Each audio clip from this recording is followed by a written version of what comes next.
Can you start that video?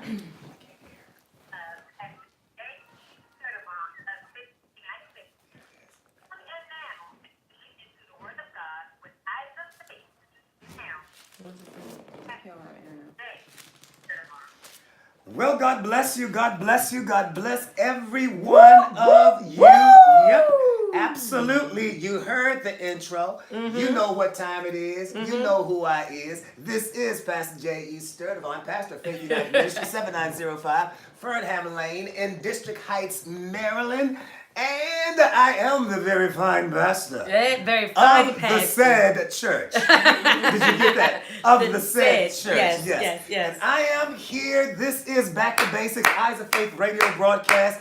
And we are emanating from the very fine studios of the Faith United Ministries. And I'm glad to be back. I've been traveling. I have been in Africa for a while, but I am back, and it's good to be back. Not good from the standpoint of I'm enjoying this cool weather you all have here, because the weather where I was like about 88 to 90 degrees at 11 o'clock to midnight at night. And so I'm very, very grateful that I've had that privilege to have that heat. Y'all don't want that smoke. What was it? It was what, 90-something degrees where you were? Yep.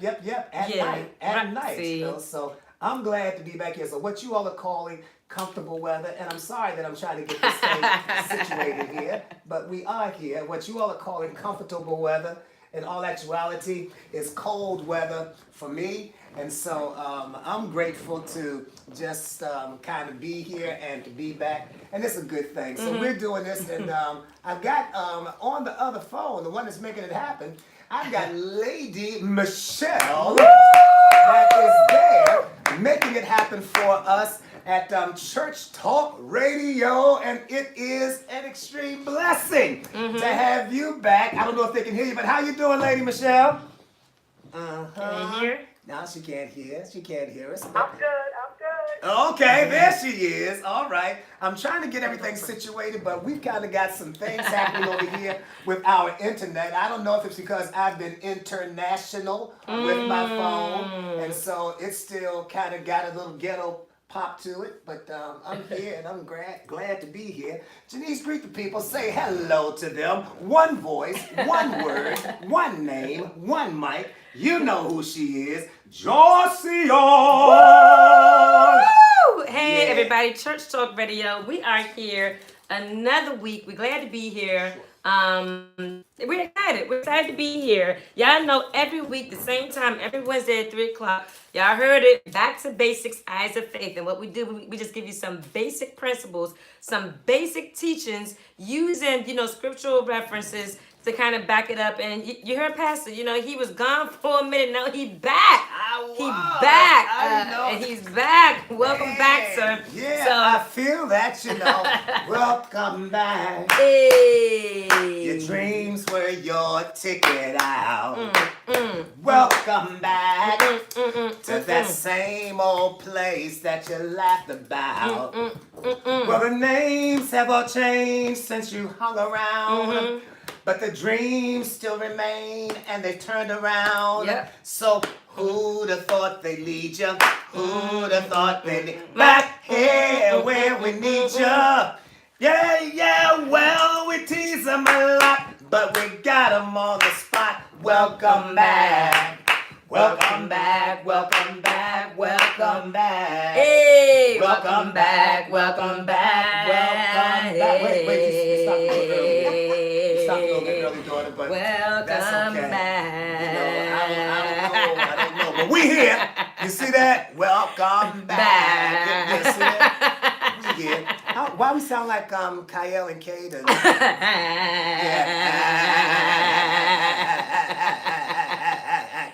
But we're blessing the Lord for being here. We thank God for everyone of you. And I need everybody to just go on my YouTube channel. Please. For some reason, something is happening with my other channels. So I need you to go on my YouTube channel very, very quickly. I'm putting it out there for you all to do that as well. But we're so happy to be here, Church Talk. Thank you so very, very much. We love you. We appreciate you. And to pray for the United Nations in New York and for him to pray for all of the nations of the world. And so it's a thing that this guy who didn't get his first pair of shoes until he was 18 years old. Wow. Now, people, kings, princesses, noblemen, sheiks, royalty people across the world are always sending him stuff and giving him things. And so he winds up giving away cars to his missionaries and giving things away. And you know that for the people that we have there, when we have our convention, let's say in August, and we have somewhere from about 16 million people that are there. Wow. Do you know that he provides food for all of them free of charge for the entire week that we are there? That's he amazing. Provides housing for the people. What I appreciate is his humility, because one of the things is that we were talking about this earlier, that he don't just do things for recognition. Right. He doesn't None do of it that to stuff. get any type of fame or anything. No. He does it because, one, he's a living testament of being in the shoes where they are. Absolutely. And he don't make a lot of noise when he moves, but when he does move, you can just tell that it's the anointing of God that's on his life. You know, there are certain people that are like that. You know, you had people like Mahatma Gandhi in India many years ago. You had Nelson Mandela that was like that. There are people that don't do a lot, but their actions are so powerful. And, you know, we were talking about it in between shows, and we were making reference to sometimes we are not doing what we're doing for the love of Christ. We're doing what we're doing to get likes from people. You know, I don't know, I'm helping somebody right now, but we don't do what we do for the love of Christ. We do what we do to get the likes of people. We are trying to get people to like a picture, or, you know, we'll be somewhere trying to give away food or give away money or give away something. We post it on social media. We're posting it on social media because we're wanting people to give us likes. We're wanting people to, you know, go ahead and say, oh, that was good. Oh, that's big stuff. But is it really big stuff if you are doing it to get the praises or to get the plaudits or to get the acclaim or to get all of the things that people were offering? The Bible talks about it. You know, he says, don't do your alms, don't do your charitable deeds amongst people to be seen by men or women. He says that's not why you're doing it. He says when you do the things that you do it, and then the Father that is understanding what you are doing in a private matter will wind up being the one that recognizes you in a public way. And that's what we're trying to do. We're trying to actually do those things that will give God glory and give him honor, and that he would be pleased with what we're doing. So we're grateful, Church Talk Radio. We're grateful, YouTube family, to be here and to just talk about what God is doing and how he is moving in our ministry, with us doing the things that we do, whether it's giving away groceries or feeding the homeless or giving them clothes or things of that nature. Everything that we are doing, we just do it and want God to get the praise out of it. And let me just say this, you know, while Steph is out there running around, you and Steph held it down in a very, very big way while I was on travel, you know. So I'm very appreciative of that, the job that you did. I was able to check in on one of the shows that you did. I wasn't able to call in on the other one because, of course, I'm using that phone. Absolutely. So I could not call in. But nevertheless, you all did an absolutely wonderful job. And I'm very, very proud and pleased with what you're doing. And I want to shout out to anybody that's out there and tell them that, listen, if you want somebody to come and talk to your millennials, you want them to come in and talk of your teens, you want them to come in and talk of your young people, you know, get your niece. She'll come in and do it. She'll come in and do a wonderful, wonderful job at meeting the need of what young people are dealing with right now. And you know, one of the things that I'm proud of, a lot of the things that she does, but one of the things I'm really extremely proud of is how she is helping to give direction to young people, because she came back and she was telling me when she went and did one setting that some of these youngsters who are not even 15 years old have no thoughts about tomorrow, have no thoughts about their future. They're in a school or they're in a system and they have no thoughts about what they want to do or what they want to be. And their parents are aware that this is where they are, but the parents don't have anything to feed them or to give them, so that they can wind up having the ability to want something, and so I want to kind of encourage parents. I want to encourage mentors. I want to encourage teachers. I want to encourage pastors. I want to encourage business people. I want to encourage the everyday Joe and Josephine to please, if you see a child, don't say, well, I don't have any children, that's not my concern. You can mentor someone. You can make a difference in someone's life. Whether you know it or not, somebody is watching you, and someone is trying to do something different or something better simply because they watch you being from the same neighborhood they're from. People wouldn't believe that I came from, in D.C., from Southeast D.C. They wouldn't believe that the type of home that I grew up in. They would not believe, and I tell people, and I don't say this, to try to put anything on or whatever, but I mean, I used to stay up at night with a BB gun shooting rats that would try to climb up from behind the stove and behind the sink and behind the washing machine in the kitchen where I live, where I grew up. And I would be up killing rats and setting traps to try to catch these things, because that's what I grew up in. That's my mom that she could. And, that was how we made it. And the Lord graced us, blessed us to be able to grow up and to come out of that area. And even when you all were younger, we were poor, but you all didn't know how poor we were. It's sometimes people can make poor look so good until struggle looks easy.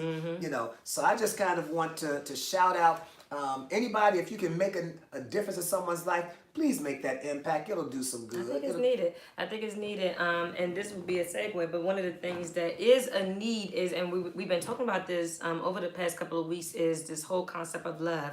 And I'm amazed at people who say that they love certain individuals, but when there's a need for that person, or when there's something to do as it relates to support or guidance or anything like that, we say that we love you, but we don't provide that love in the area where the need is needed to be met. And then that starts to then question, is it love that you really experience? Because if I say that I love you, and you telling me that you have a need, well, because of my love for you, I'm going to fulfill that. And to go back to what you were saying with the young people, it's heartbreaking to see that we're not providing the nourishment and love that we say that we have for our children, our students, whatever they are as far as you to us. We say that we love them, but they are lost out here, and we're not even providing them with the tools and the guidance that's needed. We're kind of pretending that we don't even see.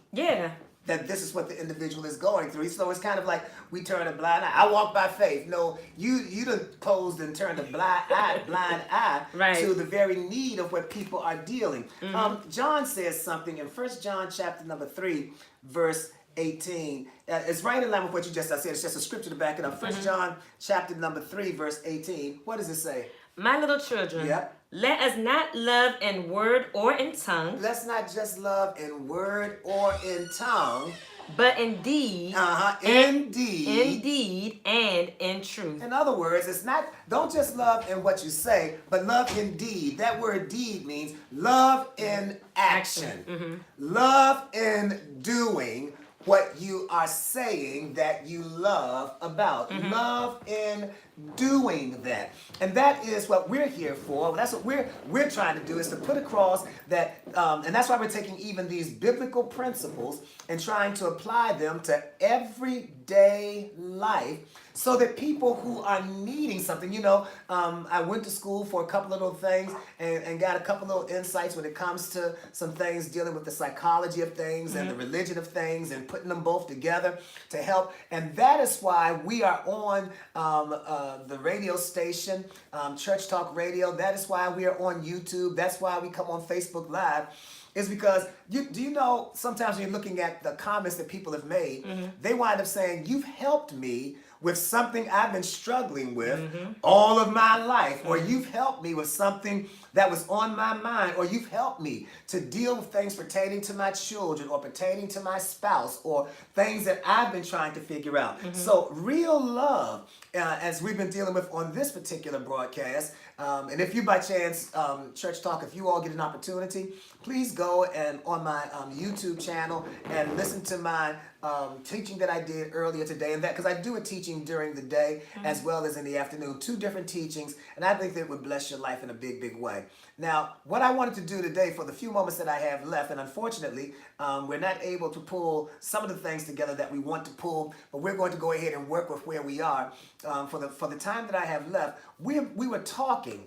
And we have on this station been dealing with the concept, I'm sitting between, for those, we're shifting. So I'm sitting between Steph and Janice, and we're on one couch, and it's supposed to be a love seat, but I've been working with them, and I don't have any hips, but they have been. This is real love right here. The love seat. Yeah, The love seat. this is a love seat, and so they're like got their hips in my pockets. And so I'm trying to find my place. If y'all can see him, I'm literally sitting in the crack of the love seat, and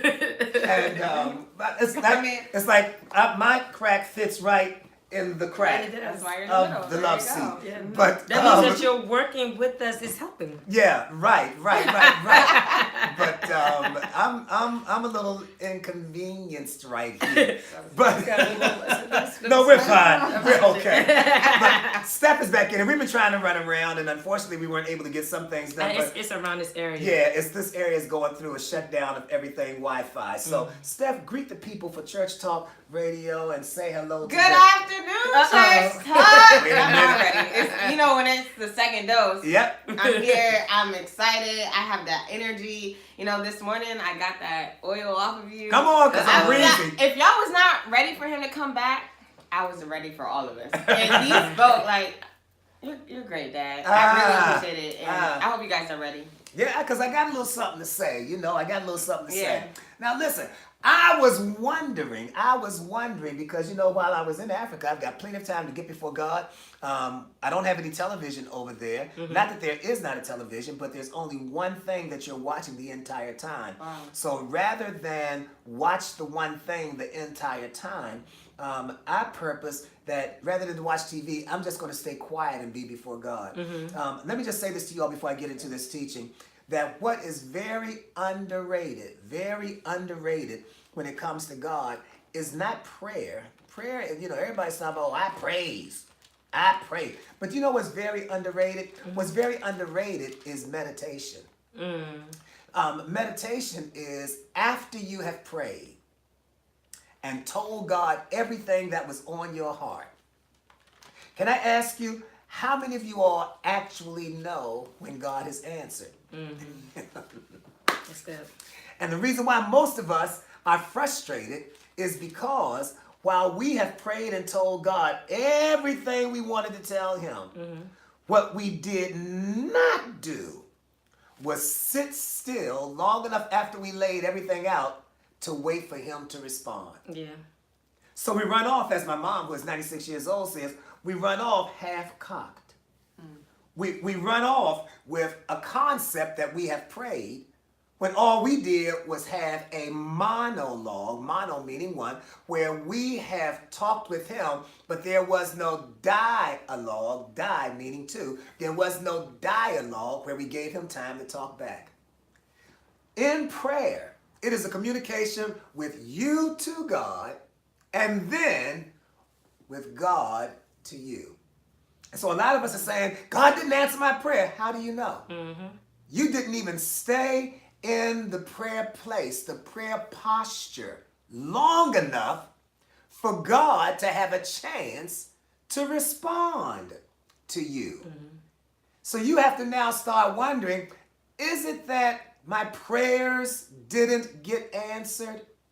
Or I did not even stay around long enough for God to answer them. God, if this is not good for me, just give me a sign. I'm up and I'm out. Well, God was trying to give you a sign. Mm-hmm. But you got up and left.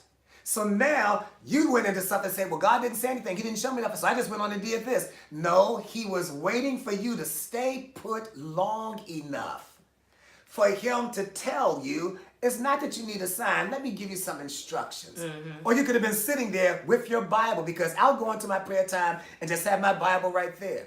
not saying anything, nothing. I'll lay there. You know, my father in the Lord said it. He said that he was in there so long one time. He says, he went to sleep. He says, so you all pray for me, all of you who never go to sleep while you're on your face before God. No, God will talk to me, and then I have to get up, and suddenly there is an impression in my spirit to look at this passage of scripture, and I'll turn to it, and I'll be like, there is my answer. And then I'll come out and I'll say, the Lord told me.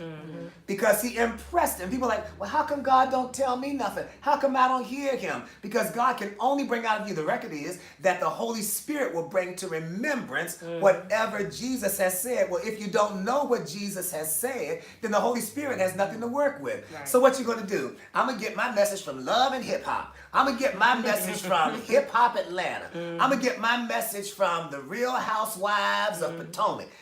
And so you're getting all of this stuff from other areas because you stayed in front of those televisions, Netflix, and waited and did not say anything and let what you were listening to speak to you. And as a result, that's where you got your instructions. And many people... Look, can I just speak on that from a millennial's perspective real quick? Just because I've been, I had some idle time lately at work, and I've been watching Hulu a lot. Come on, Hulu. And I decided to watch Righteousness, unfortunately. Right. And so...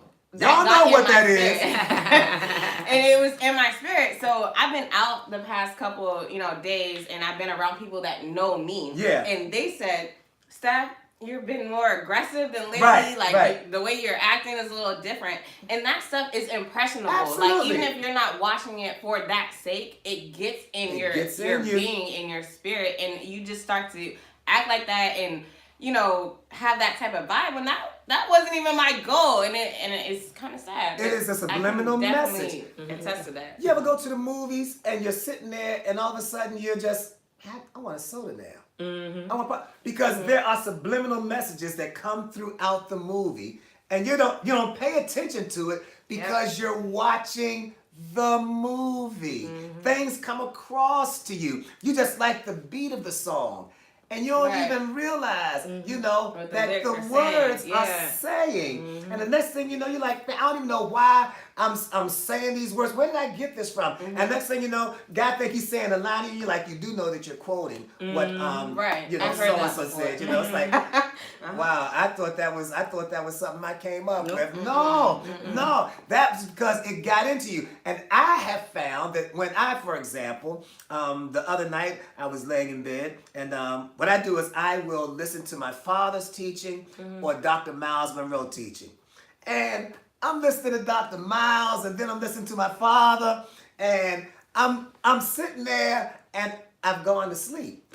But I've gone to sleep by Dr. Miles and my father. Next thing you know, I'm dreaming, we up here teaching together, and and it's like, why? How did that happen? Because the last things that I remembered in my consciousness, my first mind, got into my subconscious, my second mind, so that I wound up having this stuff deep in my heart. So I get up in the morning with a passion and with a push that is not based on my problems or my pain, but on the preaching that I was listening to. Garbage in, garbage out.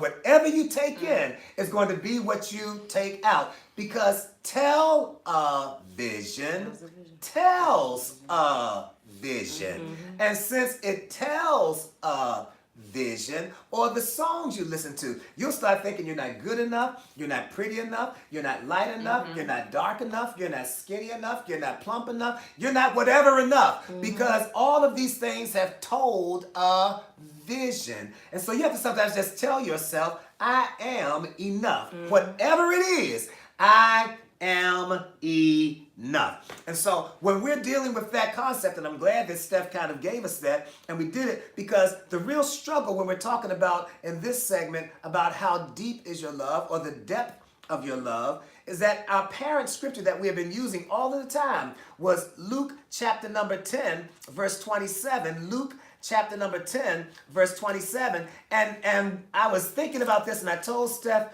and Janice when we were having lunch in between sessions, I said, this thing kind of kicked me in my rear end a little bit. Please read Luke 10, verse 27, Steph. She doesn't want to read it, but I'm going to read it anyhow.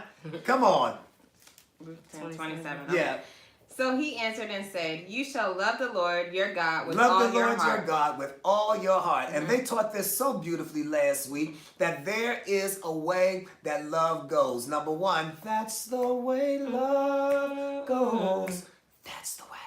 That's the way. I was feeling a little Janet Jackson as soon as I said that. But that's the way love goes. So love is supposed to be God first. Love the Lord your God. Right now, in other words, love the Lord, my God. How again, Steph? With all your heart. All my heart. Go ahead. With all your soul. All my soul. With all your strength. With all my strength. With all your mind. With all my mind. Now watch this. That means that in all actuality, Janice, Steph, when I am loving you, I am loving you, but you're not really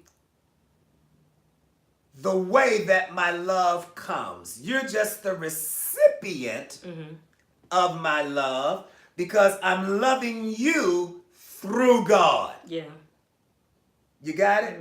I'm loving you because if I love the Lord my God with all my heart, all my mind, all my soul, all my strength, that means that he becomes the screen or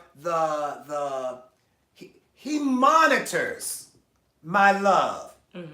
So I'm loving you through him. And then watch what it says after that.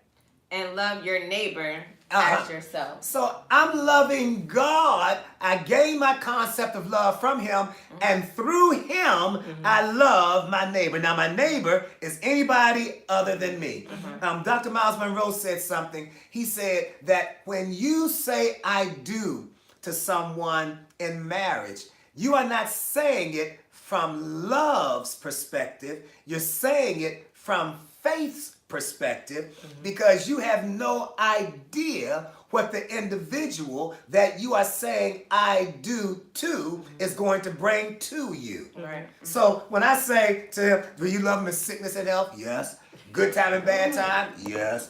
You don't even know what sickness and health can be. Right. You don't know what good time or bad time can be. You don't know what richer looks like, what poorer looks like, because what's poor for one person might be good for somebody else. So everything is a faith yes and a faith no. So I'm loving you through God. That is why I can forgive you when you messed up. Yeah. Because when I love you through God, I realize how much he's forgiven me of when I mess up. And that's why I don't throw you away. You know, people are like, you had an affair. You just listen, how many affairs have you had on God? How many times have you made him promises that you didn't keep? Yeah. How many times have you broken up with him? And he was still there when you finally got yourself together and came back. And he still took you back unquestionably. Yeah. And I mean, and you had an affair on him with somebody in his house. Wow. I bet I got you now. Yeah. We was just prayer partners. We was prayer partners. We was counseling. No, come on. I know Ty, that's my cousin Ty Crawford. I'm trying to get some truth. And we don't want to be as patient with others as we have received patience from God. So the question is, are you really loving? Janice used the term a few weeks ago, or is it just lusting? Because it comes down to lust is a perverted version of love. And so you have to love him with all your heart, all your mind, all your soul, all your strength, and then your neighbor, how? As myself. So now the question begs, how much do I love me? Yeah. How much do I really love me? You know, I keep looking at my watch and I realize that it stopped. Oh. Yeah. Great. Oh, because you took it to Africa. Yeah, it's a wonderful Michael Kors, but it has stopped. So, but nevertheless.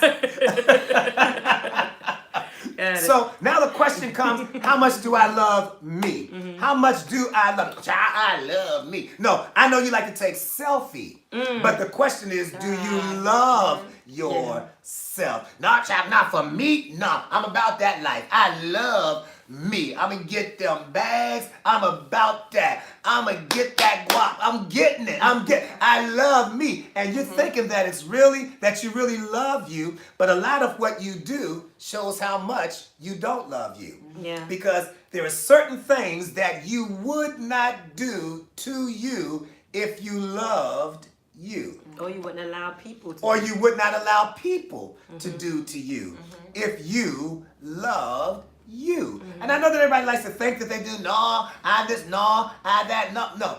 But if you loved you, then why do you do things that hurt you, yet you claim that you love you? You know this is not healthy. You know that it's not good for you. You know that it's not a healthy lifestyle. You know that it's not, but you do it to the you that you claim that you love.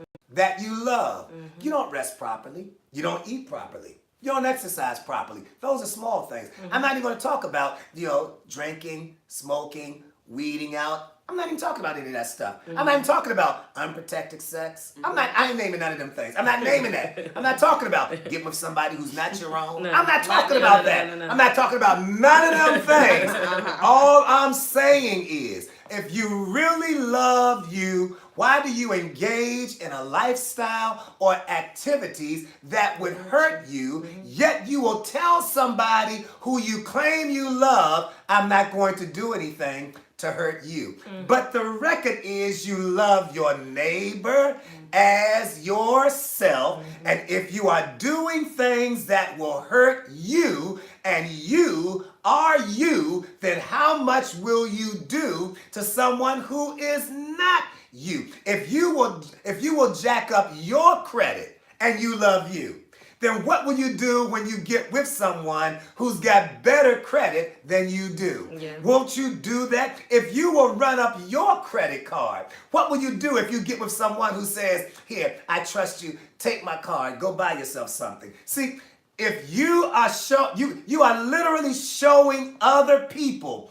what you think about them by what you do to yourself. It's like a doctor who can look at every day doing surgery. This lung is dead. This one is dead. Oh, this is killing it. This is what your healthy lung looks like. This is what your unhealthy lung looks like. And then he deals with cancer every day, watches how it ravages somebody's life, watches how it destroys them, yet he'll be the very one to go out and fire up a cigarette when he knows that on the pack he has written that this stuff is bad for you. Yet he will do it anyway, but yet he'll say, I love me. Now I can't trust you to prescribe medication for me, because if you will do something that is anti-healthy for you, then what will you do for somebody who is not you? I want you all to really get this on the inside. If you walked into a store to buy an outfit, come on, and the individual that was trying to show you the outfit, you looked at how they were dressed, and yet they're saying, let me hook you up. I can do something for you. You would not let them pick out the outfit for you, because you're looking at them and saying, how in the name of all that is godly can I trust you to pick out an outfit for me when you dress like this? I'll go into places, if I'm looking for a pair of shoes, I look at the feet of the individual. And if his shoes are turned over, he doesn't have a heel and toe plate on them, they are not polished if they are leather, and they are not brushed off if they are suede. No, sir, you cannot help me. I'm just looking. Why? Because your presentation is a part of whether or not you can be legitimate in your representation.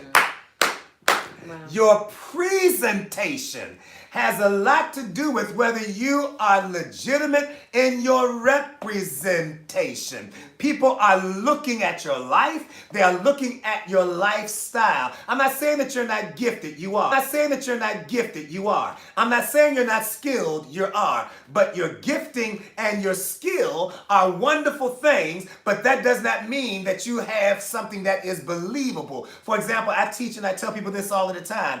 It does no good to have the gifts, period, of the Spirit, the gifts with an S on it, of the Spirit, and you don't have the fruit of the Spirit. Because it's not fruits of the Spirit, it's just fruit, period. All of the things, love, joy, peace, make up the fruit. Just like an apple has a stem and skin and meat and seeds. All of that is one fruit. It is the fruit of the Spirit. So many people have the gifts. Oh, I can preach. Oh, I can tune it up. I got the ability. I will read you. I am a seer. And they got all of that stuff. And that may be true. But having the gifts without the fruit means that you can do it, but I can't trust you because your character is jacked up. And so the real question is, man, this would have been the one that went all over everywhere. See, the enemy don't like this. He don't like this. He don't like this. I'm going to have to come back and teach this one again. But it is important that you understand the necessity of having character that will back up what you are gifted or skilled to do. So it says, I've got to love the Lord my God with all my heart, all my mind, all my soul, all my strength, and then my neighbor as myself. So if I will eat things that are unhealthy, then when I get with you, I know that when we get ready to eat, you're going to prepare for me something that is unhealthy. Why? Because that's how you love yourself. How you're not going to do anything different for anybody. If you look, let me show you all this. I gave you all Luke 10:27. You all need to write that down, hold on to it. Luke 10:27. I want you all to see something in Job chapter number 7, verse 16. Job chapter number 7, verse 16. I was reading this the other day, and this thing messed me up. And Job is in the throes. He's in the midst of all that he's going through. He's having a tough time, all his friends are around. He done lost everything. He's sitting on the ash heap, and he starts talking. And I want to read just a little bit of it. So Janice, please, would you go ahead in Job chapter number 7 and start at verse number 1? And he's just saying, I'm going through so much, I can't be confident. It's like, oh no, Job, you okay? It's like, no, I can't. No, you don't understand. I'm not right. I don't understand. I can't be confident. No, it's going to get better. Don't tell me it's going to get better. I'm in this. Read for me, please. Beginning at verse 1. Job 7, beginning at verse 1. We're going to read a little bit, please. Is there not a time of hard service for a man on earth? Yeah, I mean, like, does this have to go on forever? Right. Is there a beginning and an end? Is there a cutoff day for this? When you're going through so much, it's like, when is it going to end? When does this end? Go ahead. Are not his days also like the days of a hired man? In other words, a hired man, he starts a day working, he goes to work at 9 o'clock, and he gets off at 5. So if there's a time for a man to start his day and end his day, when he got problems, shouldn't there be a starting time and a cutoff time, for hard service? Go ahead. Like a servant who earnestly desires the shade. Yep. And like a hired man who eagerly looks for his wages. Like a guy that is out in the sun. He gets some time to go sit in the shade so he can keep on working. A guy that's working, he gets his check, which serves as an inspiration for him to go back and work again. Go ahead. So I have been allotted months of futility. I've got months Not days. that I've been going through this futility. I've been going through this for see, y'all need to read the Bible. Y'all want to get stuck on John 3:16 and Psalm 23. Y'all need to read the whole book. He says, I've been going through this for months, and I'm helping somebody. Right now, listening to me, I'm helping somebody. And you need to make sure that you share this or that you get the replay of this. When Church Talk is replaying this, you need to go back and listen to it again because this stuff is powerful. Go ahead. I've been going through this futility, no change. Everything I've done, nothing works. Go ahead. And worrisome nights have been appointed to me. I ain't got no sleep, can't get no rest. Don't know how I'll work all day. He said, I'm just having a hard time day and night. Got me working day and night. Come on, please. When I lie down, I say, when shall I arise? When am I going to wake up? I mean, I know when I'm laying down, and I wonder if when I wake up, if it's going to be any different. Go ahead. And the night be ended. And then the night be over. When is the nighttime end? When is it going to be morning again, please? For I have had my fill of tossing till dawn. I've had enough of this. Tossing, turning, yeah. The bed has become my enemy. I've had enough. Go ahead. My flesh is caked with worms and dust. My skin is cracked and breaks out afresh. He says, every time it looks like I'm about to heal of a wound, another wound opens somewhere else. Wow. Do you hear this guy? Yeah. I mean, this can be Very any one of us. detailed, yeah. How would we say it? If it ain't one thing, It's another. Come on. You got it? I get One healed door in one, closes. another one. You know, as soon as it looked like I'm about to get a breakthrough, I stood at the door and they came out the window. I stood at the window, one step forward, 10 steps back. All of this is what he is saying. Read the Bible and listen to what it is, and don't just wait for a place to shout. You know, these people that are in the Bible were real human beings that had the real issues that we have. This is what Job is saying. Go ahead. My days are swifter than a weaver's shuttle and are spent without hope. Every day, my days are like a weaver's shuttle. It's just like going around and around and around, and I have no hope. Ain't nothing changing. Right. Go ahead. Oh, remember that my life is a breath. My eye will never again see good. It's like my life is like I could die any minute. My next breath could be the end of it. I don't know when I'm gonna ever see any good. You know, I'm just looking to die every breath I take. Wow. Every little breath I okay, no, it's going. The eye of him who sees me will see me no more.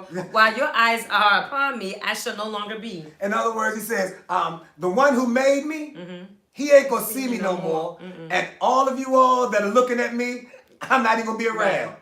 You'll be able to, that's why they call, when you go to a funeral, a viewing.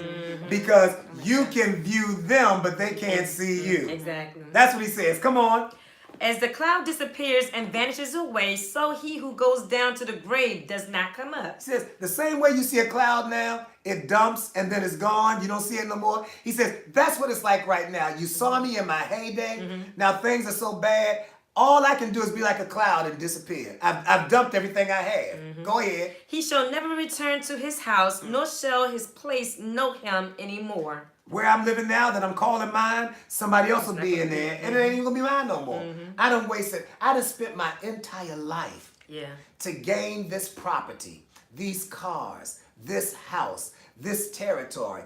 And when I die, there'll be another new name on the mailbox. And somebody else will be driving what I spent all my years to get. That's why it's so crazy that people are working trying to get cars and jewelry and all that kind of stuff. And when you die, somebody else, and you can't even decide who's going to have it, because you may set it aside and say, no, I want Mika to get this.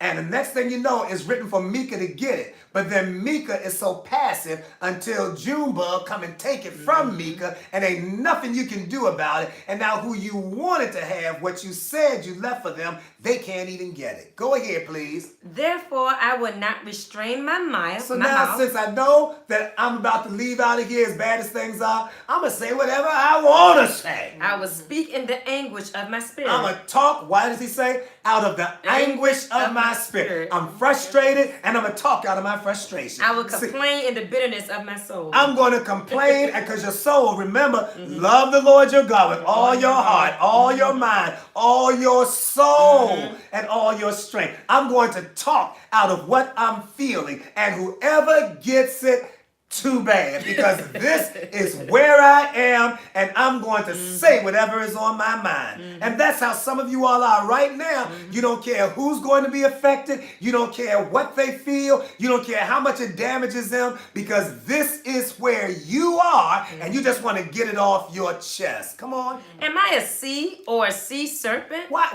Am I something that is unstable? A sea that is just always going one way or another? Or a sea serpent that just flows with whatever wave comes up. Go ahead. That you set a guard over me. That you've now got to a point. Am I so fickle until you've had to put this lockdown on me? Am I so undisciplined until the only time I'm doing right is when you box me in with a problem or a situation? Is that why this has been happening for so long? Because I am so out of order till this is the only way you can get me to give you my attention. Wow.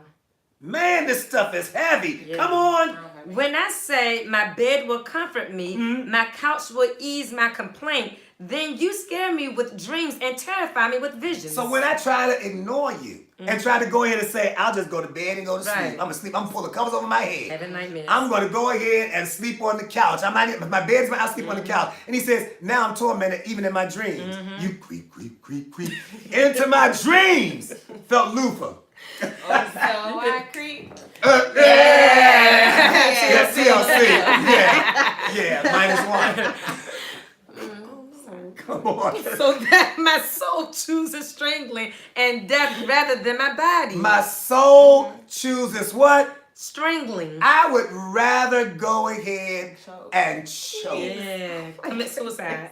I'd rather go ahead and die. Wow. Rather than to keep on living like this. Wow. Go on, read now. Watch this last one. Here's where we are. Verse 16. Here's what I wanted you to get all this time. I loathe my life. I loathe my life. Meaning I hate my life. Wow.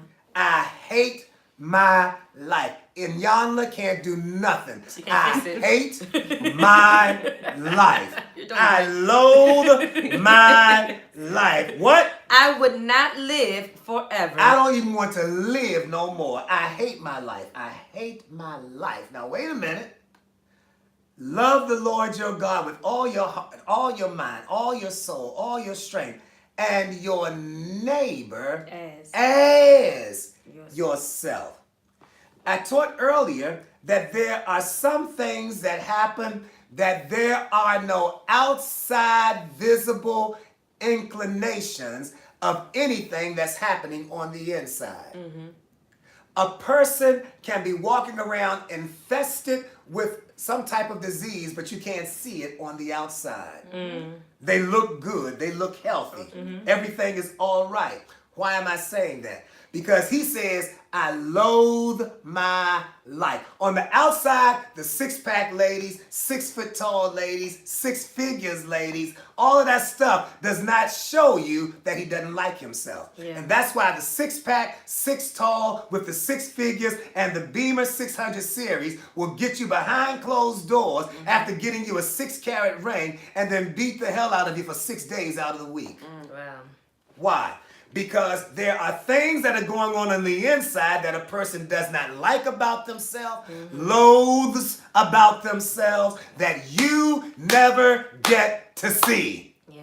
But they love you or hate you to the degree that they love or hate themselves. And if they will do that to themselves, they will definitely do that to you as well. Listen, friends, I've come down to the end of the road. I feel like Boys to Men, you know, although we've come to the end of the road. See, I've run out of time, but I haven't run out of word. But listen, I want you to come back next week at this exact same time. I'm going to be here on Church Talk Radio. I want my YouTube family to know I'm still going to go ahead. I want you all to come back. There's some things that I've got to get out of me in order to get to you. I want to thank you so much, Lady Michelle. I want to thank my daughter, Regina Robinson Davis, for making it possible for me to be on this Church Talk Radio. And listen, I want to remind you one more time very quickly that some people are on the air because they like the way they sound on the air. Others are on the air because they can afford to be on the air. That's not my testimony. That's why I thank God for my daughter, Regina Robinson Davis.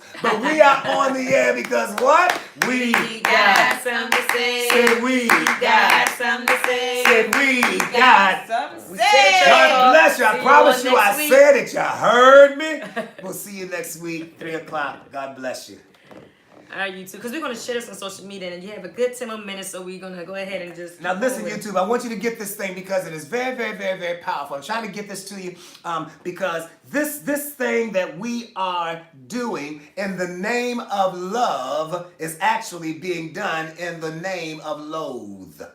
I don't like me, I loathe me. I hate me, but you don't know me. So I can present to you, since you are only visual, you are not asking God for discernment. You are not asking God, Father, you bring to me who you want me to have. You've already got your criteria set, that she's got to look like this, have this going on, have that going on, have that going on. He's got to look like this, have this going on, have that going on, have that going on. Can I please tell you something?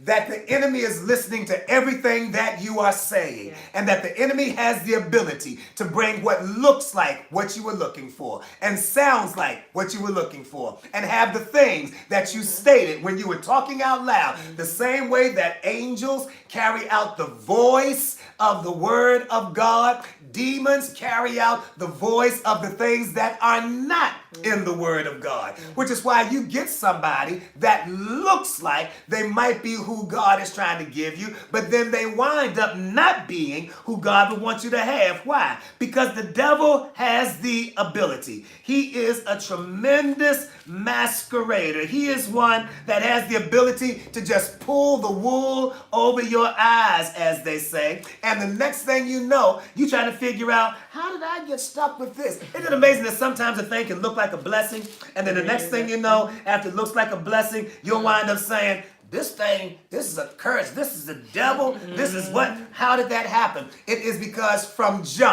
the very, very beginning, you had never sought the Lord. That's why the Bible says that we have got to seek the Lord, in everything that we are doing, and then trust Him to give us the insight and the direction that we are supposed to have. So, beloveds, I want you to kind of get a little bit further than the superficial.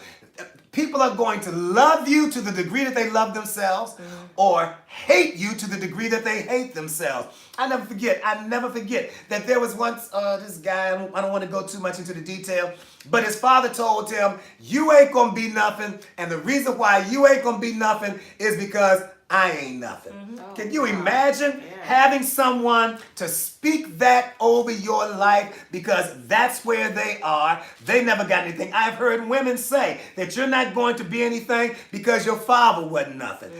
And she is now, out of the bitterness of what she has gone through with not being able to get the finances that she wanted from the child's father, she is now making the father, the son of that child, have to be fed. And I'm using this term not like natural, but she is breastfeeding him out of the pain of her own bitterness.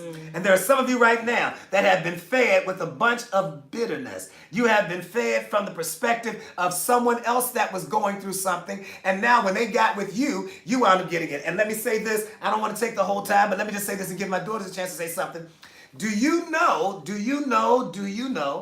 that when that type of thing happens, you can wind up knowing that you need to run from the individual, run from the situation, get out of this relationship. They are beating me up, or by emotional domestic violence, they are beating you down emotionally, whereas not a single blow. You know, I sometimes almost would rather somebody hit me and get it out the way. Yeah. You know, because, you know, you can get over the bruise and everything, but for somebody to just kind of nitpick, and that nitpick is an old country term, meaning just pull you apart little bits at the time. You know, just pick at you.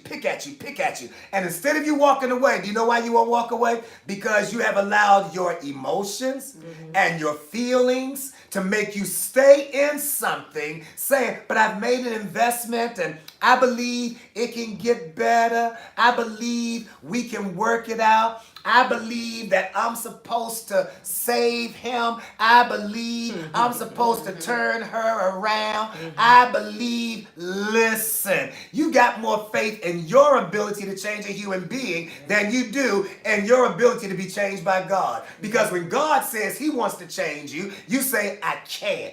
I'm not able. I can't do this. I can't be disciplined. I can't be holy. But you think you have the ability to make a person who who is with you in a situation that is sinful. You can make them be faithful, be committed, be true to you, and then somewhere along the way, they're going to love the God that you serve, whose values you violate, to stay with them. Do you understand how crazy that is? But you will allow your flesh and your feelings to make you ignore what is right before you. Y'all want to say something because I'm out of time.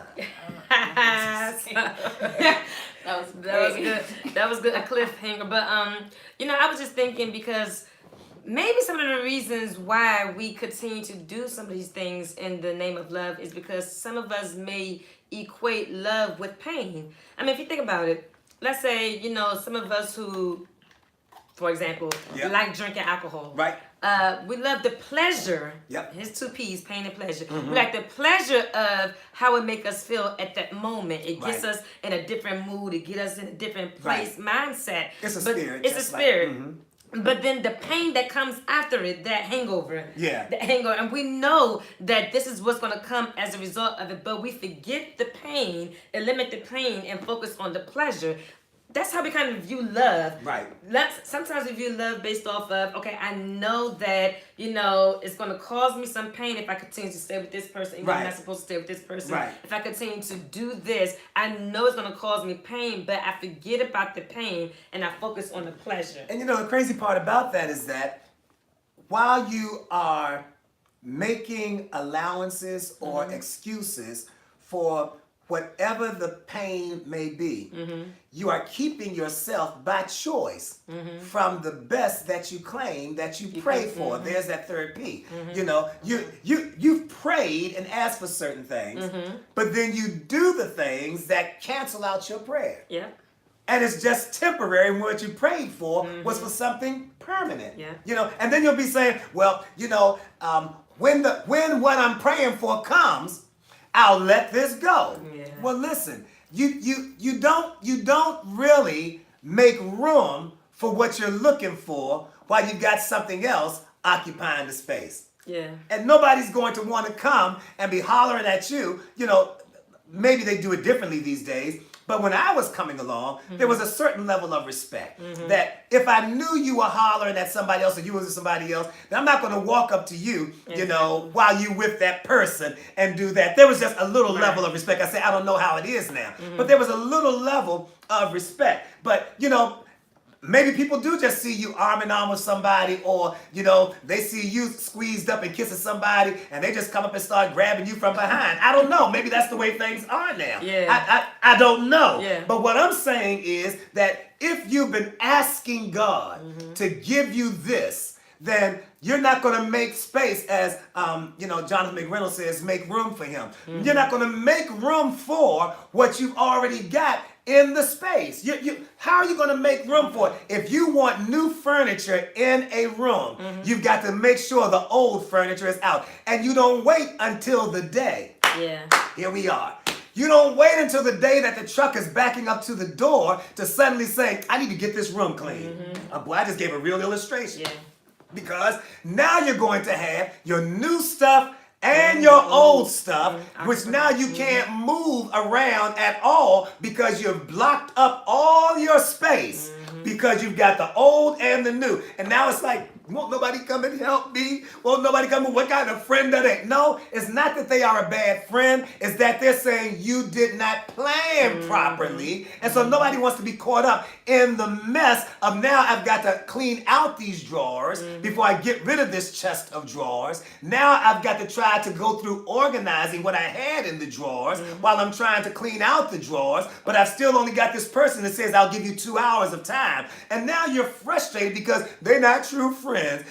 No, it's not that. And we mess up a lot of relationships simply because we did not do what we should have done prior to something new coming, because we thought we could play both ends against the middle or play both sides of the fence, and that we would have enough time to cross that bridge when we got to it. Yeah. And so we're now in the mess that we are in Whereas the person that was meant for us passed us by because we had a good time Charlie or good time Charlene that was there. So when the person that was coming by that was supposed to be the one, you were no longer where you were supposed to be because you were wherever good time Charlie or good time Charlene wanted you to be. So now you weren't where the person that God was sending to you was supposed to be because you weren't where you were supposed to be. So the person, it's not that God didn't send it. You just weren't there. Hello, what can Brown do for you? UPS is here, FedEx is here. Where are you? We told you between thus and such time, and you weren't there. So now we've got to take the package back. And people are mad at God and mad at church. Ain't nothing to it. I've been sowing, I've been giving, I've been tithing. Ain't nothing changed in my life. I'm in church on Sunday. Yeah, it's not about being in church on Sunday. It's where are you on Saturday? Where are you Monday through Saturday? What are you doing to put things in position?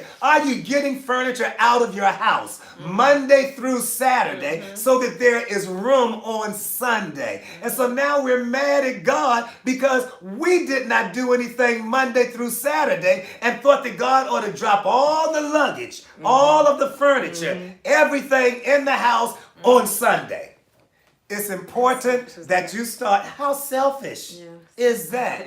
How selfish? And you think about it because we start off the year fasting and we make room. And we start off the year consecrating and we make room. And God hears us. And God says, here comes the truck. Bump up, backing up the driveway. God says, it's on its way. You've got your tracking number. You've got all your scriptures that were your tracking numbers letting you know thus and such is going to happen. And now the truck is it's left from where it was. It had to come across country because you ordered some real nice stuff. And now it's left from being shipped from overseas. It's made it into California. And now it's coming by way of the truck. And it is right now in the Midwest on its way to the East Coast. And while it's in the Midwest, fast time is over. You have gotten out of the fast. Everything is over. And while you were empty with all of the room that you had, you've gone right back to everything that you cut off to make room for your delivery. And now when your stuff is getting ready to come, it's coming and you're not even where you're supposed to be. You did not leave a key for anyone. You did not do any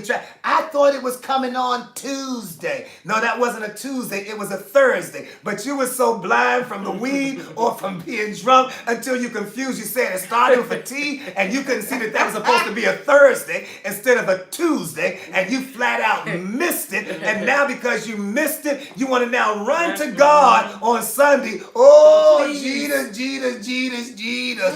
Please, Jesus, please. And we want to now get serious, but we've missed our day of visitation. That's what Jesus wept about when he said he came to Jerusalem and he says, oh, Jerusalem, Jerusalem, you killed the prophets and you stoned them. How long I wanted to take you under my wings like a mother hen does her chicks, but you would not. He says you have missed your day of visitation.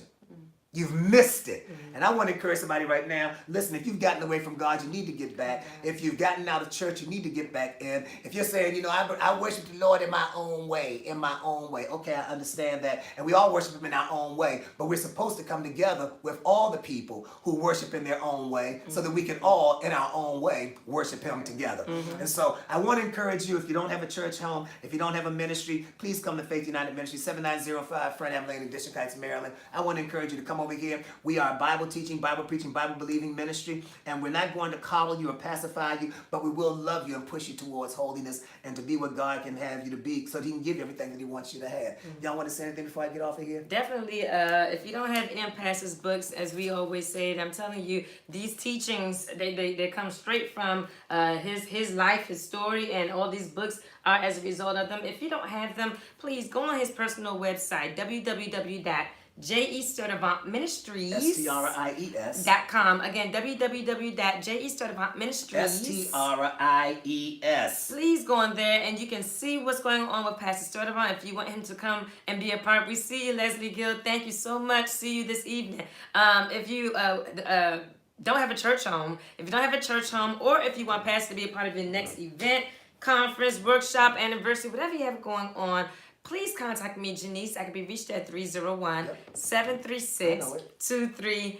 83. Contact me. Lastly, if his teacher has been a blessing and you want to sow a seed because you sent Pastor, you came back from across the world and you hit I'm us. greasy. I promise you I'm greasy. You hit us. It's not about the oil. It's thick now. Yes. It's like lard. It's lard and margarine and olive oil all melted and then with some fat back and some chicken grease in there. It's real oil. Stepping out, just sitting up here looking like, Lord have mercy. Yes, You're like, if this has been a blessing to you and you just want to say, Pastor, thank you so much. You've awakened some things. You shown me some things. And I just want to be a blessing to you. You can do that via Cash App. And the handle is capital D, lowercase r, capital J, capital E, capital S. And I want to appreciate, as soon as I got off today, this morning, there was somebody, as a matter of fact, it was actually Regina Robinson who had sent me a love seed, the one that actually, the one that pays for me being on Church Talk, also sent me a love seed. And every time I'm on the Mosaic call-in line on Monday nights, she sends me a love seed. It's a blessing. So I just appreciate her, and she's on a limited income, but I'm telling you, she always sets aside to sow into me, and her response is always this: Pastor, thank you so much for your precious time. Wow. So I love her, and I love every one of you all. Thank you so much. Thank you, YouTube family. I appreciate you, and please share this. We weren't able to get it on Facebook today. In our area, in this area where our ministry is, they are doing some Wi-Fi something, and all of our Wi-Fi is down. So I don't know why we can get this but can't get I don't know what it is. This is pre. Oh, that's what it is. Okay. Well, that's what it is. So they couldn't get that. So we're just asking you all to please share this with someone so that they can get it as well. And